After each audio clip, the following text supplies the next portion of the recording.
Hey guys, welcome back to User Experience Points. This week we're looking at Grand Theft Auto V. Now this game is huge. This game has a ton of content and just dozens of user experiences I could talk about, so I narrowed it down to just a couple that I thought were interesting. So let's start with something that you see every single time you turn on the game, the loading screen. This approach that I'm seeing more and more with open world games actually has you sit through one longer loading screen at the beginning of every play session. That way, once you're in the really large game world, there isn't any loading as you travel to different areas. It's a trade-off because you are making people wait right when they start the game, so it's important to make this a very positive experience for people. The usual method of having content on screen for players to read while they wait is here and used to decent effect, but the real star is the way that you can actually choose to launch in single or multiplayer mode before it's done loading. Giving the player a decision to think about and content to read on screen is a good combination to circumvent the long loading time. It's also a smart decision that this loading screen is literally the first thing that comes up after the logos and other legal stuff. That way someone can confidently launch the game and then let it do its thing if they want to go make a sandwich or something while they're waiting for the game to load. Considering how long loading times can be though, I would appreciate a little bit more interactivity, but what is here is definitely well executed. Next, let's talk about the character creation process that starts the online experience. Now, before I get into this, I have to talk about the layout of the interface. The actual menu you're interacting with is on the top left, and the controls for using it are on the bottom right. This creates the constant, unnecessary mental process of shifting your focus back and forth across the screen. The controls are too separate from the UI you're controlling. Left aligning the controls would make a huge difference here.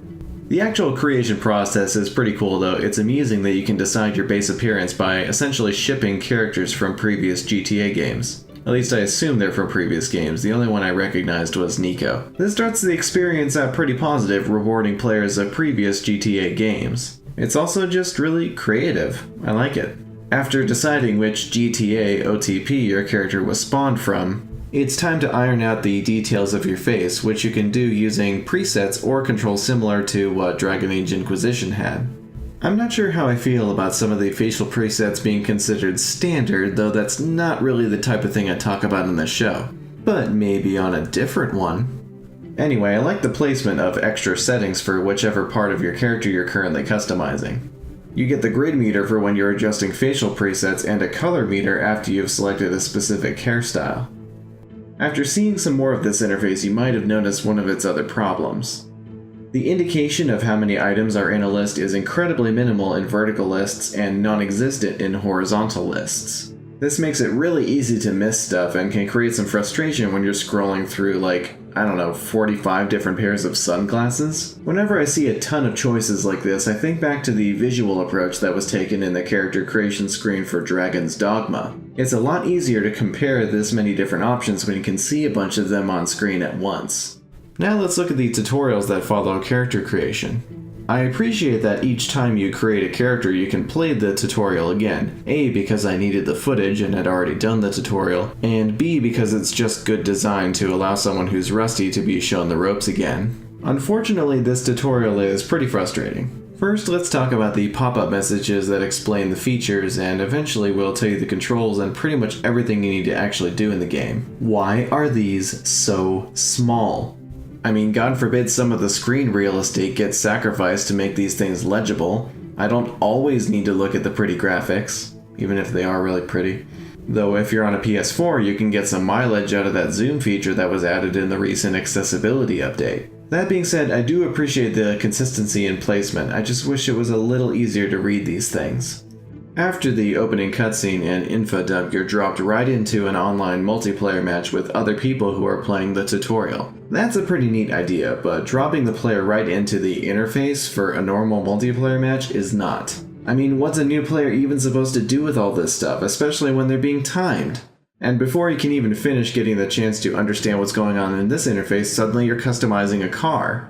Oh, so this is my vehicle? Oh, awesome, okay, I'm into this. Oh wait, what, no, why am I being timed? Oh, that's it, okay, I guess I'm driving this. Playing tutorial missions with other people who are new to the game is a nice idea, but not when you're constantly being timed and hurried along like this. This is especially bad if it can't even find any other people for you to play with, so you're forced to just do these opening missions by yourself, being hurried along as if real people are waiting for you. I hate to say it, but this is probably one of the worst onboarding processes I've seen for a multiplayer game. Okay, let's finish off this episode with one of my favorite subjects to talk about. The smartphone in Grand Theft Auto V is a wonderful example of diegetic design. For those of you who haven't heard the term before, this refers to designing interfaces in a fictional world. This is especially tricky in video games because you have to make the interface look like it's part of the world and make it usable since a real person is interacting with it. That challenge is conquered perfectly thanks to a combination of using established mobile design patterns and a subtle use of color.